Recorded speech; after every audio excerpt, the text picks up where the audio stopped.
묵상기도 하시겠습니다. 안교 헌금 바구니 돌려주시고요. 자, 오늘 이 시간에는 전도회 마치는 날 특별 시간으로 신앙은 무엇인가, 무엇을 신앙이라고 하는가, 이거는 뭐 오늘 참석하신 우리 손님들뿐만 아니라 여기에 앉아 계신 모든 성도들에게 있어서 가장 중요한 이야기라고 생각을 합니다. 그래서 이걸 가지고서 35분 정도까지 이야기를 하고 10시 40분부터는 전도의 시간을 갖도록 하겠습니다. 자, 이 앞에 한번 주목해 보세요. 다 주목하셔야 됩니다. 나는 뭐 교회 오래 다녔으니까 저거 다 아는 거야, 이렇게 하시면 안 돼요. 우리가 이거를 안다고 생각하시면 안 돼요. 이거는 영원토록 우리에게 있어서 정말 중요한 주제이기 때문에 절대 나 저거 아는 거야 라고 반응하시면 안 됩니다. 아셨죠? 집중하시겠습니까? 자, 신앙이란 무엇인가? 오늘 아침에 어떤 육지에서 모르는 분한테 전화가 와가지고 누구냐고 그랬더니 왜 서귀포교회 그 교과 공부 매주 보고 있는데 안 올려주냐고. 그래서 이번 주에 전도회가 있어서 못 올렸다 그랬더니 오늘은 올려주냐. 그래서 오늘도 교과가 없습니다. 그 대신 아주 중요한 내용을 하니까 서귀포교회 검색해서 보시라고 했더니 알겠다고 지금도 보고 계실 거예요. 그래서 신앙이란 무엇인가라고 하는 아주 강력한 주제를 오늘 설명을 드릴 겁니다. 만약에 오늘 들은 말씀과 우리의 삶이 지금 맞지 않으면 우리는 아직 신앙에 대해서 잘 모르는 거예요. 이 그림을 보세요. 이 그림은 예수님이 지상생애를 마치고 승천하시기 전에 그 장면이거든요. 근데 제자들의 눈이 다 누구를 향하고 있어요? 네. 제자들이 예수님에 대해서 어떤 감정을 가지고 있는 것 같습니까? 네? 어떤 감정? 네, 호감을 가지고 있고 좋은 감정을 가지고 있고 그렇죠. 여러분 오늘 여기 오신 우리 교인들이나 우리 손님들 앞에 있는 여기 김신민 목사를 볼 때 어떤 마음이 드십니까? 네? 좋은 마음이 드세요? 이영순 할머니 좋은 마음이 드세요? 근데 그게 이제 어느 정도냐 하는 게 참 중요합니다. 어느 정도냐. 저를 믿고 한번 따라오시겠어요? 네? 목소리만 큰 거 아닙니까? 네? 제가 가자고 하는 대로 가겠습니까? 여수주 선생님? 제가 아주 중요한 미래를 위해서 땅을 사야 되는데 땅 살 돈 좀 내시겠어요? 어떻게 생각하세요? 이제부터 약간 안색이 변하시네요. 별걸 다 달라고 그러네 막 이러면서. 만약에 그렇다고 하면 이거는 저를 신앙하는 게 아닙니다. 그죠? 이 그림을 보면 이 제자들은 예수님을 이렇게 앙망하고 있어요. 예수님을 앙망하는 이유가 뭔가? 저분의 발이 땅에서 떨어져 있으니까 와 대단하다, 그러니까 앙망하는 것이냐? 그게 아니에요. 그게 아닙니다. 이 사람들은 예수님한테 자기의 삶을 다 맡긴 사람들이에요. 예수님한테. 이거를 신앙이라고 합니다. 이걸 신앙이라고 그래요. 자, 그럼 제가 이제 여러분들 저에게 호감은 가지고 있지만 여러분들의 삶을 저에게 다 맡기실랍니까? 그러면 어떻게 대답하실래요? 맡기실 거예요? 제가 하라는 대로 하면 돼요. 무조건. 제가 오른쪽으로 가자고 하면 오른쪽으로 가면 되고 왼쪽으로 가자고 하면 왼쪽으로 가면 되고 집사님 다음 주에 집 팔으라고 하면 집 팔면 되고 팔아가지고 다른 거 사자고 하면 또 사면 되고. 왜냐? 우리가 결혼을 해도요 남편이 하자는 대로 하잖아요. 그죠? 그거를 결혼 생활이라고 하는 것처럼 신앙생활은 예수님이 가자고 하는 대로 가는 게 신앙생활이에요. 그죠? 그럼 요거를 오늘 제가 설명드리기 위해서 짤막하게 하는 얘기 한 가지 성경절만 좀 소개를 드리겠습니다. 요한복음 3장 16절. 한번 다 같이 읽어보겠습니다. 시작. 하나님이 세상을 이처럼 사랑하사 독생자를 주셨으니 이는 저를 믿는 자마다 멸망치 않고 영생을 얻게 하려 하심이라. 이 성경책을 한마디로 요약한 것이 바로 이거예요. 하나님이 세상을 어떻게 하신다고요? 사랑하신다. 첫 번째 진리가 뭐냐? 하나님이 세상을 너무너무 사랑하신대요. 이 세상이 누굴까요? 네? 건물이에요? 땅이에요? 바다예요? 하늘이에요? 아니면 저와 여러분을 얘기하는 겁니까? 네, 우리를 얘기해요. 하나님이 저와 여러분을 너무나 사랑하는데, 두 번째, 그래서 어떻게 했다고요? 독생자를 주셨대요. 이해를 못하겠더라 제가. 왜? 저를 사랑한다고 하는 것까지 이해되는데 사랑하기 때문에 독생자를 주셨다는 거는 이해를 못하겠더라고요. 왜? 저는 독생자 말고도 원하는 게 많아요. 내가 너를 사랑하니까 너에게 뭘 주겠다. 뭘 원하니? 라고 물어보면 제가 독생자 주세요 이렇게 할까요? 네? 만약에 윤숙자 집사님한테 하나님께서 너 소원 한 가지 들어줄게. 뭘 원하니? 그럼 윤숙자 집사님 뭐라고 할까요? 저 200년 살게 해주세요. 네? 여러 가지 소원이 있잖아요. 그죠? 근데 하나님이 우리를 너무 사랑하셔서 독생자를 주셨대요. 근데 이유가 뭐냐? 이 독생자를 믿는 자들은 멸망치 않고 영생을 얻게 하기 위해서다. 요래서 우리가 교회 다니는 거예요. 이것 때문에. 이걸 못 믿으면 우리는 교회 다닐 아무 보람이 없죠. 자, 그래서 제가 한 가지 성경 말씀 몇 가지 읽어드릴게요. 첫 번째 1번. 하나님은 우리를 어떻게 한다고요? 사랑하시대. 하나님이 우리를 얼마나 사랑하는지 첫 번째 스바냐 3장 17절을 함께 읽어보겠습니다. 시작. 너의 하나님 여호와가 너의 가운데에 계시니 그는 구원을 베푸실 전능자이시라. 근데 어떻게 하신다고요? 시작. 그가 너로 말미암아 기쁨을 이기지 못하시며 너를 잠잠히 사랑하시며 너로 말미암아 즐거이 부르며 기뻐하시리라. 우리 하나님이 우리를 사랑하는 모습을 스바냐 선지자가 이렇게 써놨어요. 너의 하나님은 너희를 너무 사랑해서 어디 계신다고요? 너희 가운데 계시다. 너희 가운데.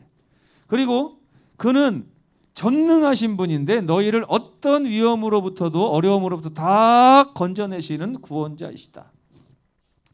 근데 그분이 너 때문에 늘 기뻐하시는데 기쁨을 이기지를 못한대요. 여러분 기쁨을 이기지 못하는 장면 많이 봤습니까? 2002년 월드컵을 4강으로 올라갔는데 기쁨을 이기지를 못하겠더라고요. 진짜. 그죠? 그런 기쁨도 있지만 사랑하는 사람 때문에 기쁨을 이기지 못하는 경우도 참 많습니다. 그 다음에 여러분 사랑하면서 너를 잠잠히 사랑하신대요. 여러분 진짜 사랑하면 사랑해 이런 말 잘 안 한대요. 그러니까 여러분 자꾸 남편한테 자기 나 사랑해 이렇게 묻지 마세요. 그거 가벼운 사랑을 얻어서 뭐 합니까? 진짜 사랑은 어떤 사랑이에요? 잠잠히 사랑은. 저는 우리 아버지한테 태어나서 지금까지 한 번도 사랑한다는 말을 못 들어봤어요. 집사님도 그랬죠? 이유가 있어요. 이유가. 그 아버지의 사랑은 장로님한테 못 들었다고요? 문제가 있네. 근데 그게 장로님이 집사님을 사랑 안 한 거라는 증거는 되지 못해요. 왜? 아버지는 잠잠히 사랑하시기 때문에. 여러분 이 잠잠히 사랑하는 거는 굳이 표현할 필요가 없다는 그런 얘기입니다. 너로 말미암아 근데 안 보이는 데 가서 어떻게 한다고? 즐거이 부르며 기뻐한대요. 하면서 좋아하신다는 거예요. 내 앞에서는 진짜 말하지 못하지만 늘 어디 가면은 아들 자랑, 딸 자랑 이렇게 하는 게 우리 아버지라는 얘기입니다. 눈 뜨세요. 자, 두 번째 이사야 49장 15절 시작. 여인이 어찌 그 젖먹는 자식을 잊겠으며 자기 태에서 난 아들을 긍휼히 여기지 않겠느냐. 그들은 혹시 잊을지라도 나는 너를 잊지 아니할 것이다. 우리 하나님은 그렇게 우리를 사랑하신답니다. 아마 기쁘죠? 이런 얘기 들으니까. 누가 나를 사랑한다는데 왜 기분이 좋지 않겠어요? 제가 오늘 아침에 전화를 받고 저희 집사람한테 누가 전화 왔어. 교과 공부 안 올려준다고. 그랬더니 저희 집사람이 팬 한 명 생겼네 그러더라고요. 누군가가 저의 팬이 되고 누군가가 저를 사랑해주고 누군가가 저를 좋아해주는 게 이렇게 기쁜 일이에요. 그렇죠? 뭐 교만해질 필요는 없지만, 근데 하나님께서 우리를 이렇게 사랑해준다고 하는 마음 하나를 딱 받으면 이게 우리 사는 데 있어서 얼마나 행복한지 몰라요. 예.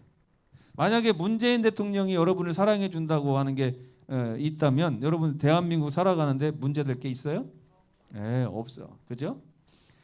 자, 세 번째 요한일서 3장 1절. 그래서 우리 아버지는 어떻게 했냐? 시작. 보라, 아버지께서 어떠한 사랑을 우리에게 베푸사 하나님의 자녀라 일컬음을 받게 하셨는가. 하나님은 우리를 너무 사랑하셔서 우리를 하나님의 자녀로 일컬음을 받을 수 있도록 하는 모든 일을 다 하셨어요. 그게 대표적인 게 뭐냐면, 그래서 아들, 다짜 어디 갔어요? 그래서 아들을 선물로 주셨습니다. 하나님은 우리를 너무 사랑하셔서 아들을 우리에게 선물로 주셨어요. 마가복음 10장 45절 시작. 인자가 온 것은 섬김을 받으려 함이 아니라 도리어 섬기려 하고 자기 목숨을 많은 사람의 대속물로 주려 함이라. 독생자가 왜 왔다고요? 죽으려고 왔다는 거예요. 죽으려고. 하나님이 우리에게 독생자를 보내신 이유는 우리 대신 죽게 하시려고 보내셨다는 거예요. 이게 갑자기 얘기가 좀 잔인하고 슬퍼지죠? 그냥 사랑만 받으면 좋겠는데 하나님께서 우리를 너무 사랑하셔서 우리에게 그 아들을 주셨어요. 근데 아들이 뭐 때문에 왔다고요? 대속물로 우리 대신 목숨을 지불하기 위해서 왔대. 그러면 우리가 지금 상태가 어떻다는 얘기예요? 죽을 운명, 죽을 팔자라는 얘기예요. 여기 죽을 팔자 아니신 분들 손 들어보세요. 앞으로 200년 이상 나는 죽을 팔자 없다. 네. 한번 세보세요. 몇 년 남았나. 네. 제가 군대에 있을 때 이렇게 셀 때는 항상 날짜로 셌어요. 792, 791 막 이렇게 하면서. 근데 여러분, 제가 인생을 세보니까 365 곱하기 100년을 해도 36,500일밖에 안 돼요. 그죠? 그러면 그 80세 그러면은 3만 일 정도 살면 80세예요. 김복순 집사님 지금 며칠 사셨는지 아세요? 약 3만 일 가깝게 사셨어요. 그러면 남은 날짜 세보셨어요? 셀 수가 없죠. 그죠? 세면 기분 나쁘니까. 그죠? 몰라서도 못 세죠. 근데 우리가 다 죽을 팔자인데 하나님께서 아들을 보내신 이유는 죽을 팔자인 우리 대신 아들을 죽게 만드심으로 인해서 우리로 하여금 다시 살 팔자로 바꿔주시려고. 좋은 거예요? 나쁜 거예요? 우리는 그걸 몰랐어. 그죠? 우리는 그냥 죽을 팔자로 끝날 줄만 알았죠. 성경에 보니까 하나님께서 우리를 너무 사랑하셔서 죽을 팔자를 살 팔자로 바꿔주시기 위해서 아들을 보내셨다는 거예요. 너무 좋지 않아요? 네. 어떻게 그런가? 자, 여기 보니까 아들을 주신 이유는 혈과 육에 속한 아들, 그들은 죽을 수밖에 없지만 이 예수 그리스도의 죽음을 통하여 죽음의 세력을 붙잡은 자가 있는데 그게 마귀예요. 마귀가 우리를 죽게 만드는 겁니다. 근데 마귀를 멸하시고 죽기가 무서워서 한평생 마귀에게 종노릇하면서 사는 우리들을 해방시켜 주시기 위해서 아들을 보내셨다는 거예요. 좋아요, 안 좋아요? 여러분, 이 세상에 많은 사람들이 마귀에게 종노릇하는 것 같아요, 안 하는 것 같아요? 잘 모르겠죠? 여러분 병 왜 걸리는지 아세요? 종노릇하다 보니까 병 걸리는 거예요. 왜 늙어가는지 아십니까? 종노릇하다 보니까 늙어. 내가 늙어. 왜 늙어요? 자식이 속색이니까 늙죠. 그죠? 늙는 이유가 있고 병드는 이유가 있는데 그게 다 죄 때문이고 마귀가 우리를 그렇게 만들어가는 것입니다. 내가 술을 많이 먹어서 병 걸렸다고요? 아니에요. 술을 먹게 한 존재가 있어요. 그게 마귀예요. 네? 내가 누구를 일평생 미워하다 보니까 병이 걸렸어요. 내가 미워해서 병 걸린 거 아니에요. 나를 미워하게 만든 존재가 있기 때문에 그래요. 그래서 하나님께서 딱 보시니까 하나님은 그걸 아세요. 그래서 누구를 멸하시면 내 자식들이 구원받겠다? 마귀를 멸해야 내 자식이 구원받겠다. 그래서 하나님께서 예수님을 십자가에 죽게 만들므로 마귀를 멸하셔서 우리를 살리시는 거예요. 아멘이죠? 그래서 아들은 이런 일을 합니다. 이사야 53장 5절 시작. 그가 찔림은 우리의 허물 때문이요 그가 상함은 우리의 죄악 때문이라. 그가 징계를 받음으로 우리는 평화를 누리고 그가 채찍에 맞음으로 우리는 나음을 받았도다. 네, 너무 좋죠?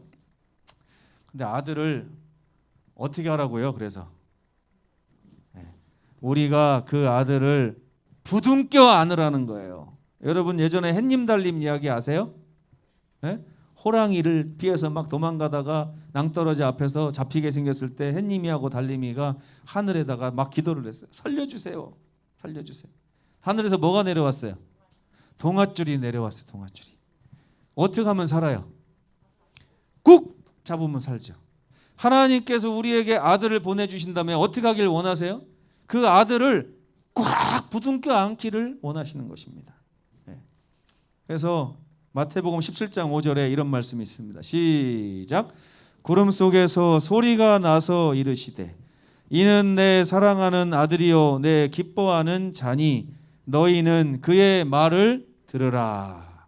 누구 말만 들으면 산다고요? 하나님이 보내주신 독생자 예수님이 시키는 대로만 하면 산다. 네. 다음. 네. 어떤 사람이 이렇게 물어봅니다. 사도 바울한테. 선생들이요 내가 어떻게 하여야 구원을 받겠습니까? 그랬더니 선생이 뭐라고 하냐면 주 예수를 믿으라. 그분을 부둥켜 안고 그분을 꼭 잡으라. 그래야 하면 너와 내 집이 구원을 얻게 될 것이다. 간단하죠? 예. 또 보시면 예수께서 이르시되 내가 곧 길이요 진리요 생명이니 나로 말미암지 않고는 아버지께로 올 자가 없느니라. 예? 우리 주님께서 여러분 딱 보세요. 지금 다 아는 거라고 눈 감고 계신 분들이 있어요. 나 다 아는 거야. 예. 알긴 뭘 알아요. 눈 뜨세요. 알지 못해요. 우리가 알면 이렇게 안 살아요. 우리는 정말 행복하게 살아야 돼. 이걸 아는 분들은 예? 다음에 올 때는 이쑤시개 하나씩 가져오세요. 다 꽂아놓게. 아셨죠? 예. 나로 말미암지 않고는 아버지께로 올 자가 없다고 그랬어요. 예수님을 꼭 붙들어야 돼요. 예수님을 꼭 붙들고 사셔야 돼요. 근데 교인들이 거짓말을 잘해요. 예수님 붙들고 살지 않으면서 교회 와서 물어보면 꼭 붙들고 산다고 그래요. 꼭 붙들고 산다고 얘기하는 거하고 진짜 꼭 붙들고 사는 거하고 달라요, 여러분. 그렇죠? 그래서 예수님을 부둥켜 안으면 영원한 행복을 누릴 수 있다는 것입니다.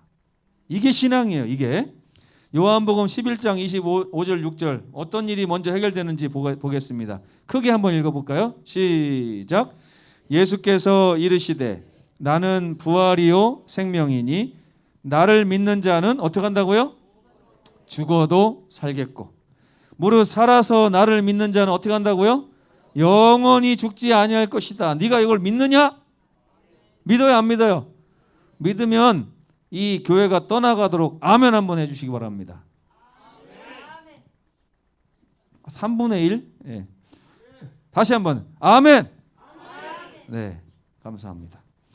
자, 죽음은 해결됐어요. 그 다음에 예수님이 또 이런 말씀하십니다. 너희는 마음에 근심하지 말라. 하나님을 믿으니 또 나를 믿으라. 내 아버지 집에 뭐가 많다고요? 우리 살 집이 많더라. 예? 그렇지 않으면 너에게 일렀으리라. 그러면서 가서 너희를 위하여 거처를 예비하면 내가 반드시 다시 와서 너희를 내게로 데려갈 것이다. 그래서 나 있는 천국에서 영원토록 함께 살 것이다. 이런 약속을 주셨어요. 야, 얼마나 좋습니까? 이게 예수님 믿는 보람이죠. 그런 다음에 이걸 믿고 살았던 다윗 왕은 한 나라의 왕이면서도 이런 시를 지었습니다. 여호와 하나님은 나의 목자시니 내게 부족함이 없으리로다. 그가 나를 푸른 풀밭에 누이시며 쉴 만한 물가로 인도하시는 도다. 내 영혼을 어떻게 한다고요? 그분은 소생시키시고 또 어떤 길로 인도하신다고요? 바른 길로 인도하신다. 그 다음에 내가 사망의 음침한 골짜기로 다닐 때 있어요? 없어요? 우리 삶에. 그럴 때도 우리가 두려워하지 않을 것은 주께서 나와 함께 하시고 주의 지팡이와 막대기가 나를 지키실 것이라는 확신이 있기 때문입니다. 다윗이 이렇게 말합니다. 나는 평생에 하나님의 선하심과 인자하심이 나를 따르기 때문에 나는 그게 너무 좋아서 나는 여호와의 집에 지금부터 영원까지 거할 것입니다. 이게 신앙이에요, 여러분. 우리 주님을 믿으십니까? 주님께 우리의 삶을 맡기기를 원하십니까? 그분을 부둥켜 안고 살기를 원하십니까? 네. 그래서 우리 주님은 이런 말씀하십니다. 다 함께 읽어보겠습니다. 시작. 수고하고 무거운 짐진 자들아 다 내게로 오라. 내가 너희를 쉬게 하리라. 네. 묵상기도 하시고 마치겠습니다.